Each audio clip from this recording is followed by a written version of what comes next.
Alright, welcome to the another episode of the Kadai Teller Show. Okay, third episodeல இன்னைக்கு இருக்கோம். போன வாரம் வந்து 90s கிட்ஸை பற்றி நல்லா பேசணும். நிறைய விஷயம் ஷேர் பண்ணிக்கிட்டோம்.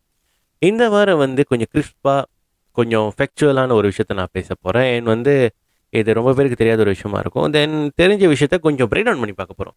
ஸோ அது என்னன்னு செஞ்சுக்கிறதுக்கு இந்த வாரம் எபிசோடுக்குள்ள நம்ம போகலாம். Welcome back to the Kadai Tellers Show.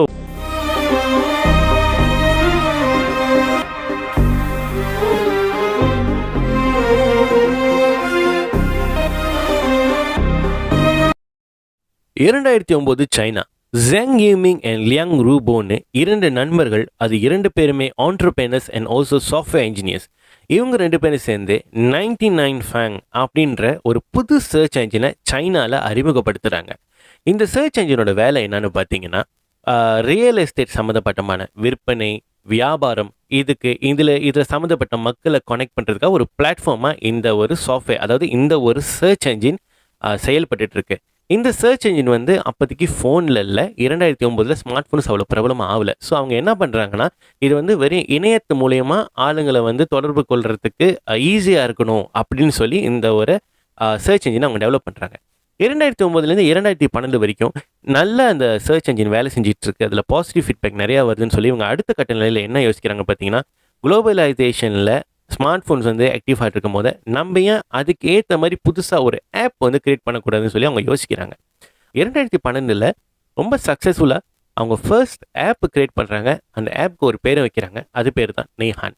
நெய்ஹான்ன்ற app வந்து என்ன மாதிரி வேலை செய்யணும்னு பார்த்தீங்கன்னா, சைனாக்குள்ளேயே அந்த மக்களுக்குள்ள அவங்களோட மீம்ஸ், ஜோக்ஸ், லாஃப், கேக்ஸ் இதெல்லாம் இருக்குல்ல, இது எல்லாத்தையும் பகிர்ந்து கொள்ளக்கூடிய ஒரு ஆப்பாக அது வந்து செயல்படணும்னு சொல்லி அவங்க குறிக்கோள் வச்சு அதை வெளியாக்குறாங்க.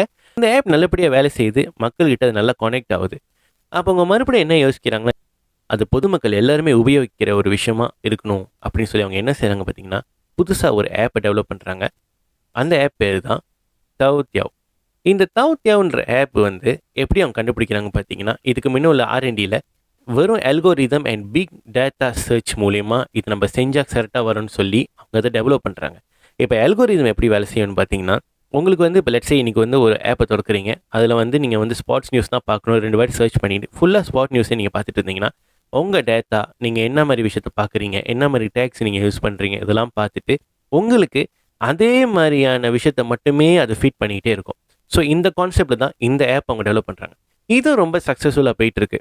அப்போ இது நல்லா சக்ஸஸ்ஃபுல்லாக போயிட்டு இருக்கும்போது அஃபிஷியலாக அவங்க கம்பெனி அவங்க லான்ச் பண்ணுறாங்க. அந்த கம்பெனி பேர் தான் பைட் டான்ஸ். பைட் டான்ஸ்ன்ற கம்பெனி இந்த அல்கோரிதம் பேஸ் பண்ணி இன்னும் நிறைய ஆப் டெவலப் பண்ணணும், இன்னும் நிறைய குளோபலாக அந்த விஷயத்தை நம்ம கொண்டு போகணும்னு சொல்லி நிறையா பிளான் பண்ணுறாங்க. அண்ட் இது ரீசர்ச் அண்ட் டெவலப்மெண்ட் போய் 2016 டுவான்யி அப்படின்னு ஒரு என்டர்டெயின்மெண்ட் ஆப்பை சைனாவுக்கு ரிலீஸ் பண்ணுறாங்க. இப்போ நீங்கள் கேட்கலாம், ஏன் உங்கள் ஆப் எல்லாமே சைனா பேஸாகவே இருக்கு? ஆக்சுவலி உண்மையாக என்ன சொல்லணும்னு பார்த்தீங்கன்னா, சைனாவில் எத்தனை பேருக்கு இது தெரியும்னு தெரியல. அவங்களோட இன்டர்நெட் ஆக்சஸாக இருக்கட்டும், அவங்களோட மீடியாவாக இருக்கட்டும், அவங்களோட நியூஸ் பேப்பர் கவரேஜாக இருக்கட்டும், அவங்களோட என்டர்டெயின்மெண்ட்டாக இருக்கட்டும், இது எல்லாமே under strict surveillances of the government. அந்த கவர்மெண்ட் என்ன பண்ணுவாங்கன்னு பார்த்தீங்கன்னா, எல்லா கண்டென்ட்டையுமே அவங்க நாட்டில் ரிலீஸ் பண்ண மாட்டாங்க. அவங்க மக்களுக்கு எது வந்து தேவையோ அது மட்டுமே அங்குள்ள மீடியாவில் ரிலீஸ் செய்யப்படும். ஏன் அப்படின்னு பார்த்தீங்கன்னா, என்னதான் சைனா வந்து அவங்கள பொறுத்த வரைக்கும் அது ஒரு டெமோக்ராட்டிக் கண்ட்ரியாக இருந்தாலும் அவங்களோட எண்ணம் எப்படின்னா, அவங்க மக்கள் அவங்க பேச்சை கேட்கணும். அது கேட்கணுன்னா அவங்களுக்கு சொல்லக்கூடிய விஷயம் நம்ம மூலியமாக போகணும். ஸோ அந்த மாதிரி ஃபாலோ பண்ண மட்டும் தான் நாடு வல்லரசு ஆகிறதுக்கு அவங்க அடுத்த லெவலுக்கு அவங்க கால் எடுத்து வைக்க முடியும். சைனா நம்பர் 1 இருக்கிறதுக்கு அவங்களால போட்டி போட முடியுன்றது அவங்களோட ஒரு சின்ன ஸ்ட்ராட்டஜி. சரி, இப்போ 2013 2016 வரைக்கும் நிறைய ஆர்என்டி செய்கிறாங்க. அதாவது ஆர்என்டி செய்கிறாங்க, என்ன மாதிரி ஆப்பை வெளியாக்கணும்னு நினைக்கிறாங்க. இந்த பைடான்ஸ்ன்ற கம்பெனி நிறைய விஷயத்த முயற்சி பண்ணுறாங்க. பட் எதுவுமே சரியாக வரல. And mean time AI lab, அதாவது பைடான்ஸ் ஏஐ லேப்னு ஒரு லேப்பை கிரியேட் பண்ணி அது மூலிமா நிறைய ப்ராஜெக்ட்ஸ்க்கு வந்து அவங்க ஐடியா கொடுக்குறதா இருக்கட்டும், அந்த சின்ன கம்பெனிஸை பர்ச்சேஸ் பண்ணி அது மூலிமா அவங்க இண்டஸ்ட்ரியை டெவலப் பண்ணதாகவும் அவங்க செஞ்சுட்டு இருந்திருக்காங்க. பட் பர்சனலாக அவங்களுக்கு இன்னும் இந்த அல்கோரிதம் பேஸ் பண்ணி இவ்வளோ யூசர்ஸ் இருக்காங்கன்னா டெவலப் ஆகும்போது நம்மளும் கொஞ்சம் பெருசாக ஒரு ஆப்பை டெவலப் பண்ணி இது வந்து ஒரு தனி யூனிக்காக இருக்கணும் அப்படின்னு சொல்லி அவங்க பிளான் பண்ணி வெளியாக்குற ஒரு ஆப் வந்து டுவான்யி. இந்த டுவான்யி ஆப் வந்து அதோட ரெப்ளிகா, அதாவது இது சைனீஸ் வெர்ஷன். இந்த சைனீஸ் வெர்ஷனோட குளோபலாக ஒரு வெர்ஷன் மாற்றணும்னு சொல்லி அதை இன்னொரு விஷயம் கிரியேட் பண்ணி இந்தியாவில் மட்டுமே ஃபர்ஸ்ட் ரிலீஸ் பண்ணாங்க. அண்ட் இந்தியாவில் வந்த ஆதரவை பார்த்து அவங்களுக்கு இது உலகளாவிய லெவலில் கொண்டு போகணுன்றதை ஒரு பிளானாக இருந்தது. பட் அந்த டைமில் உலகளாவிய லெவலில் கொண்டு போகணுன்னு சொன்னால் அவங்க நிறைய செலவு பண்ணணும். அண்ட் ஆல்சோ ஆல்ரெடி அந்த மாதிரி நிறையா ஒரு ஆப் வந்து சர்க்குலேஷனில் இருந்துச்சு. ஸோ இந்த இந்த இருக்கிற டேட்டா இருக்கிற மக்கள் அந்த விஷயத்தை யூஸ் பண்ணுறாங்க. அவங்க கிட்ட இதை மார்க்கெட்டாக பண்ணி கொண்டு போகணுன்னு சொன்னால் அதே ப்ராடக்ட் மூலிமா கொண்டு போகணுன்னு சொல்லி அவங்க செலவு செஞ்ச பணம் எவ்வளோன்னு பார்த்தீங்கன்னா ஏறத்தாழ $1 பில்லியன். அது மூலியமாக அவங்க ஒரு ஆப்பை பர்ச்சேஸ் பண்ணாங்க. அந்த ஆப்பில் இந்தியாவில் மட்டுமே ப்ராப்ளமாக இருக்கக்கூடிய ஒரு ஆப்னு சொன்னேன் இல்லையா, அது ஒன்றா ஆகுது. அந்த ஒன்றா ஆகிற ஆப் நம்ம இப்போ வரைக்கும் படிச்சுட்ருக்கோம். அது என்னன்னா மியூசிக்கலின்ற ஒரு ஆப்பை அவங்க $1 பில்லியன் கொடுத்து வாங்கி அதை இவங்க இந்தியாவில் ஃபேமஸாக இருக்குதுன்னு சொல்லக்கூடிய அந்த ஆப்போட பேர் தான் டிக்டாக். அதை ஒன்றா மர்ஜ் பண்ணாங்க. இருக்கிற யூசர்ஸ் டத்தாலே ஓவர் 150 கண்ட்ரீஸ்க்கு டிக்டாக்கை அவங்க இன்ட்ரடியூஸ் பண்ணாங்க. கேட்கலாம், ஒரே மாதிரி ஆப் சைனாவில் இருக்குது, அது ஏன் இன்னொரு ரெப்ளிகான்னு கேட்டிங்க இல்லையா? மொத்தம் சொன்ன அதே காரணம் தான். கவர்மெண்ட் ரெஸ்ட்ரிக்ஷன்ஸ் படி இங்கே உள்ள இன்ஃபர்மேஷனை அங்கே அக்சஸ் பண்ண முடியாது, அங்கே உள்ள இன்ஃபர்மேஷனை எங்கே அக்சஸ் பண்ண முடியாது. பட் ஃபார் பிஸ்னஸ் ரீசன்ஸ் நீங்கள் அதை ரெண்டாக ஸ்ப்ளிட் பண்ணலாம். சைனீஸ் கவர்மெண்ட் கூட எந்த பிரச்சனையும் இல்லாமல் அவங்க பாட்டுக்கு அந்த வருஷன் ஒரு ஆப் இருக்குது. குளோபலைஸ்டாக உலகளாவிய லெவலில் இன்னொரு ஆப்பும் ஓடிக்கிட்டு இருக்கு. பட் என்னென்னு பார்த்தீங்கன்னா அங்குள்ள சர்வரும் இங்குள்ள சர்வருக்கும் சம்மந்தமே இல்லை. இது வேறு சர்வர், இது வேறு சர்வர். இவங்க டாட்டா அங்கே போகாது. சைனாவில் யூஸ் பண்ணுற சைனீஸ் பீப்புளோட ஆப் டாட்டா நம்மளுக்கு வராது. இந்த பைடாட்ஸ் டிக்டாக் உள்பட இன்னும் பல பிரபலமான ஆப்பை பர்ச்சேஸ் பண்ணியிருக்காங்க. அதில் அவங்க ஷேரும் போட்டு அதுக்கு ஓனர்ஸாகவும் ஆயிருக்காங்க. இது எல்லாமே இப்போ பைடான்ஸ் கம்பெனிக்கில் தான் இருக்குது. அதில் ஒரு சாம்பிள்னா ரொம்ப பிரபலமாக இருக்கக்கூடிய கேப்கான்ற ஆப்புமே பைடான்ஸோட ஆப் தான். இப்போ டிக்டாக் வந்து எம்பசைஸ் பண்ணி நம்ம பேசணும் இல்லையா? டிக்டாக் வந்து அவங்க கண்டுபிடிச்சிருக்காங்க. ஏன் நான் டிக்டாக் ஏற்று சொல்கிறேன்னு சொன்னால் உலகம் முழுக்க எங்கே கேட்டாலும் டிக்டாக் டிக்டாக் டிக்டாக்னு எல்லாமே அதுதான் சொல்கிறாங்க. ஸோ இந்த டிக்டாக் ஆப்புகளுக்கு மட்டுமே மலேசியா கணக்கெடுப்பு படி ஒரு சின்ன ஸ்டாட்டிஸ்டிக்ஸ் நம்ம பார்ப்போம். மலேசியாவில் சுமாராக 2024 வரைக்கும் 28.3 மில்லியன் யூசர்ஸ் டிக்டாக் யூஸ் பண்ணுறதா சொல்கிறாங்க. இதில் என்னென்ன இன்னொரு விஷயம் பார்த்தீங்கன்னா டிக்டாக்ல சுமாராக 10 லட்சத்து ஆன்லைன் மார்க்கெட்டர்ஸ் இருக்காங்க. அதாவது இந்த டிக்டாக் ஷாப் வச்சுருப்பாங்க இல்லையா, அவங்க மட்டுமே ஏறக்குறைய 10 லட்சம் பேரும். நான் இதை சுற்றி அஃபிலியேட் ப்ரோக்ராம்ஸ் ஒன்று நடக்கும் இல்லையா, இந்த அஃபிலியேட்டர்ஸ் மட்டுமே 17 லட்சம் பேர் இருக்காங்கன்னு சொல்கிறாங்க. அண்ட் டிக்டாக் உருவாக்குனதுலேருந்து 200 மில்லியன்லேருந்து 300 மில்லியன் யூசர்ஸ் இருக்கிறதா சொல்கிறாங்க. அண்ட் ஆல்சோ இந்த டெய்லி இந்த வீடியோ பார்க்குறவங்க இருக்காங்க இல்லையா, ஒரு நாளைக்கு கியூமுலேட்டிவாக எல்லாமே ஒன்றா சேர்த்து இந்த வீடியோஸ் வந்து எவ்வளோ பேர் பார்க்குறாங்க பார்த்தீங்கன்னா 1 பில்லியன் வியூஸ் தாண்டுதுன்னு சொல்கிறாங்க. ஸோ இவ்வளோ பெரிய ஆப், இவ்வளோ பேர் பார்க்குறாங்க, இவ்வளோ டாட்டா ஷேர் பண்ணுது, இவ்வளோ வீடியோ அப்லோட் பண்ணுறோம், இவ்வளோ ப்ராடக்ட்ஸ் நடக்குது, இதுக்கு பின்னாடி ஒரு 100 மில்லியன் ப்ளஸ் ஒரு பிஸ்னஸ் ஓடுது இவ்வளோ பெரிய ஆப்பில் குளோபல் லெவல்னு சொல்கிறோம். பட் ஏன் இந்த ஆப்பை ஒரு சில நாடுகளில் பேன் பண்ணாங்க சொல்கிறாங்க. என்ன அன்றைக்கி வந்து ரொம்ப ப்ராப்ளமாக ஐடியில் வந்து டிக்டாக் பேன் பண்ணாங்க, இந்தியாவில் பேன் பண்ணாங்க, சைனாவில் பேன் பண்ணாங்கன்னு சொன்னாங்க. ஸோ இதுக்கான காரணங்கள் என்னென்னு இது எத்தனை பேருக்கு தெரியும்? ஓகே, இப்போ நிறையா நாடுகள் France, Netherlands, Canada, America, India, Nepal, Norway, இந்த மாதிரி நிறையா நாடுகளில் வந்து இந்தோனேஷியா உள்பட நிறையா நாடுகள் வந்து டிக்டாக் பேன் பண்ணாங்க. பட் அந்த பேன் என்ன ஸ்கேலில் இருக்குது, எதனால இருக்குது? இந்த வல்லரசு நாடுகள்னு சொல்லணும் இல்லையா, இந்த அமெரிக்கா, இந்தியா ஏன் அந்த ஆப்பை பேன் பண்ணாங்கன்னு சுருக்கமாக நான் சொல்கிறேன். ஏன்னா அதோட லிங்க்கும் நான் தரேன், டிஸ்கிரிப்ஷன் பாக்ஸில் பாருங்கள், உங்களுக்கு நிறைய தெளிவாக புரியும். அமெரிக்கா ஏன் அந்த டிக்டாக் ஆப்பை வந்து பேன் பண்ணாங்கன்னு சொன்னால் அவங்களுக்கும் சைனாவுக்கும் இருக்கிற அந்த ஒரு ரிஃப்ட், அதாவது அவங்க 2 பேருக்குள்ள ஒரு பகை நாடாக அடுத்த வல்லரசு யார் ஆகுறதுன்றது ஒரு போட்டி இப்போ வரைக்கும் ஓடிட்டு இருக்கு. அந்த போட்டியில் சைனா ஆப் மூலிமா எங்கே இந்த அமெரிக்காவில் இருக்கக்கூடிய குடிமக்களுக்கும் அங்கே இருக்கிற அரசாங்கத்து மேலேயும் ஸ்பை வேலை நடந்துடும், டாட்டா திருட்டு நடந்துடும் அப்படின்னு சொல்லி பயந்துட்டு தான் இந்த அமெரிக்க அரசாங்கம் என்ன சொல்லுது, ஓகே நீங்கள் டிக்டாக் வந்து தொடர்ந்து அமெரிக்கன் சர்வீஸில் செயல் பண்ணணும்னு சொன்னால் நீங்கள் இங்கே இருக்கிற கவர்மெண்ட் பாடி கூட இணைஞ்சி இல்லை அவங்கள உங்கள் கம்பெனியில் ஒரு முக்கியமான லெவலில் போஸ்ட் கொடுத்து நீங்கள் வேலை கொடுத்தீங்கன்னு சொன்னால் நாங்கள் இந்த ஆப்பை இங்கே தொடர்ந்து ரன் பண்ண விடுவோம். இல்லைன்னு சொன்னால் எங்கள் சர்வர் அட்மினிஸ்ட்ரேஷன் உங்களுக்கு கிடைக்காதுன்னு சொல்லி 1 வருஷமாக போராடி கடைசியில் அமெரிக்காவோட ஆசையும் நிறைவேறல.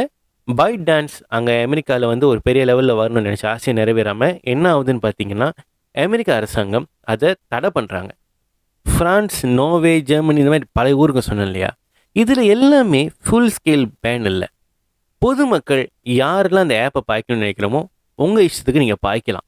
ஆனால் அரசாங்க ஊழியர்கள் எந்த லெவலில் இருந்தாலும் பரவாயில்ல, கவர்மெண்ட் சம்மந்தப்பட்ட யார் யாரெல்லாம் வேலை பார்க்குறாங்களோ அவங்களோட பர்சனல் ஃபோனில் இது இருக்கலாம். கவர்மெண்ட் ரிலேட்டடாக வேலை செய்யும் போது வேலைக்கு சம்மந்தப்பட்ட லேப்டாப்போ ஃபோன்லையோ எதுலேயுமே இந்த சைனீஸ் ஆப்பை வந்து நம்ம யூஸ் பண்ணக்கூடாதுன்றது அவங்களும் இருக்கட்டும் இல்லை யூரோப்பியன் யூனியனாக இருக்கட்டும் அவங்களாம் எடுத்த முடிவு.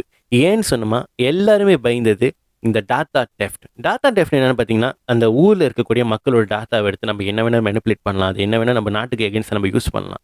ஸோ அது வரக்கூடாதுன்னு சொல்லி சைபர் செக்யூரிட்டி கண்ட்ரோல் இந்த ஒரு முடிவை எடுத்து ban for the usage of this social media platform in government related டிவைசஸ்னு சொல்லி ஒரு விஷயத்தை வெளியாக்கி இதை ரத்து செய்கிறாங்க. அதே மாதிரி இந்தோனேஷியாவில் இதை பேன்னு சொன்னாங்க. பட் பேனுன்றது டோட்டல் பேன் இல்லை, டெம்பரரி பேன். அது ஏன்னு சொன்னால் இடையில வந்து pornography and also over violent content and also வந்து அந்த எப்படி சொல்கிறது ரிலீஜியஸ் வியூஸை வந்து ரொம்ப கன்ஃபியூஸ் பண்ணுற மாதிரி ஒரு விஷயம் வந்தனால டெம்பரரியாக பேன் பண்ணி அவங்க ஃபில்டர் பண்ணி அது ஒரு ட்ரையல் மாதிரி போய் அதுக்கப்புறம் தான் மறுபடியும் ரீலீஸ் பண்ணாங்க. இதில் இந்தியா பற்றி குறிப்பாக சொல்லணும்னு சொன்னால் எந்த விதமான சைனீஸ் ஆப்பை வந்து நம்ம இந்தியாவில் எந்த சர்வீஸ்லையும் யூஸ் பண்ணக்கூடாது, யாருமே யூஸ் பண்ணக்கூடாதுன்னு அவங்க ஒரு தடை போட்டாங்க. இதுக்கு என்ன காரணம்னு பார்த்தீங்கன்னா 2020 சைனா இந்தியா நடுவில் நடந்த ஒரு கிளாஷ் தான். அதாவது இந்த இராணுவ வீரர்களுக்கும் அந்த இராணுவ வீரர்களுக்கும் நடந்த ஒரு சண்டையில் நிறைய இந்திய இராணுவ வீரர்கள் அடிபட்டாங்க, காயமுற்றாங்க, இன்னும் சிலர் இறந்து போனாங்க. ஸோ இந்த ஒரு ஆதங்கத்தில் ஏற்கனவே இந்தியாவுக்கும் சைனாவுக்கும் இருக்க ரிலேஷன்ஷிப் வந்து கொஞ்சம் இப்படி தான் இருந்தது. இது வந்து இதுக்கு பின்னால் நிறைய பாலிட்டிக்கல் காரணம். அது சொன்னாலே அடுத்த வல்லரசு யார் அவருன்ற போட்டி, யாருக்கு துணையாக நின்றா, என்ன சப்போர்ட் நின்றதா, நியூக்ளியர்வோ அந்த மாதிரி இந்த மாதிரி நிறைய விஷயம் ஓடிட்டு இருந்தது.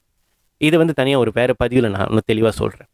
54 சைனீஸ் ஆப் இந்தியாவில் செயல்பட்டு வந்துட்டு இருந்துச்சு. இதை ஏன் அவங்க தடுத்து நிறுத்தினாங்க பார்த்தீங்கன்னா, ஒன்று மற்ற நாடுகள் பயந்த மாதிரி டாட்டா டெஃப்ட், எங்கேயுள்ள டாட்டா திருடிடுவாங்க, சைனா வந்து ஆக்ரோஷமாக முன்னுக்கு வந்து வேறு எதாவது பண்ணிடுவாங்கன்னு சொல்லிட்டு ஒன்று அது செஞ்சாங்க. இன்னொன்று என்னென்னா இந்த ஆப் எல்லாமே நம்ம யூஸ் பண்ணுறோம் இல்லையா, இந்த ஆப் மூலிமா இந்த கம்பெனிங்களுக்கு வந்து ஒரு ப்ராஃபிட்டோ இல்லை வியாபாரமோ கிடைக்கும். அந்த ரெவென்யூ அந்த நாட்டுக்கு ஒரு ரெவென்யூவாக மாறும். ஸோ எங்கள் மூலிமா உங்களுக்கு பொருளாதார ரீதியாக எந்த ஒரு உதவியும் வராமல் இருக்கணும்னா நாங்கள் ஃபர்ஸ்ட் இந்த மாதிரி விஷயத்தெல்லாம் தடுக்கணும். அது பொதுமக்கள்கிட்டேருந்து தான் உங்கள் புழக்கம் ரொம்ப இருக்குது, அதை நாங்கள் தடுக்கணும்னு சொல்லி தான் இந்த பேனை இந்த தடை போடணும்னு சொல்லி அவங்க ஒரு முடிவெடுத்து வெளியே கொண்டு வந்தாங்க. என்னை இவ்வளோ நாடு சொன்னேன், கடைசியாக ஒரு நாடு சொன்னேன், நீங்களே சிரிச்சிருங்க. இந்த பைட்டான்ஸ்ன்ற ஆப் ஒரு சைனீஸ் கம்பெனி. பட் சைனாலே டிக்டாக் பேன்னு சொன்னால் உங்களால் நம்ப முடியுமா? எஸ், சைனீஸில் டானின்ற ஆப் மட்டுமே அவங்க ஃபில்ட்ரேஷனில் அந்த ஊர் மக்கள் அவங்க கொடுக்கக்கூடிய அவங்க ஃபிட் பண்ணக்கூடிய இன்ஃபர்மேஷனை தான் பார்க்க முடியும். ஆனால் இந்த டிக்டாக்ன்ற ஆப்பில் குளோபலாக வரனால இந்த ஆப் அவங்களுக்கு அங்கே சரிப்பட்டு வராதுன்னு எப்பயோ இந்த ஆப்பை பேன் பண்ணிட்டாங்க. இதுதான் த சர்ப்ரைசிங் ஃபேக்ட்.